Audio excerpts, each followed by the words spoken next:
సిద్దిపేట జిల్లా గజ్వేల్ నియోజకవర్గ పరిధిలోని మర్కుక్ మండలంలోని చేబర్తి గ్రామంలో నాగుల పంచమి సందర్భంగా నాగదేవత విగ్రహాలకు అభిషేకం ప్రత్యేక పూజ కార్యక్రమాలు నిర్వహించారు. ఈ కార్యక్రమానికి ముఖ్య అతిథిగా కల్వకుంట్ల రవీంద్రరావు పాల్గొని ప్రత్యేక పూజలు నిర్వహించారు.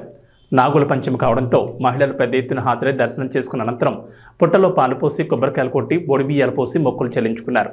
అనంతరం అన్నదాన కార్యక్రమం నిర్వహించారు.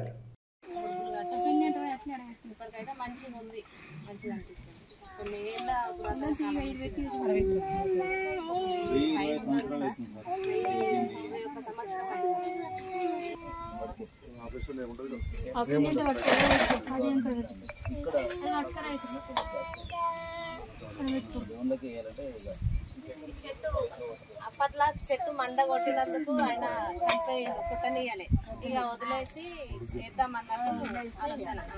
ఇక ముట్టరు ఇక అన్నట్టు ఇక్కడ కాదు కానీ బ్యాక్ సైడ్ ఈ ముందు సైడ్ ఇక చెట్లు మొత్తం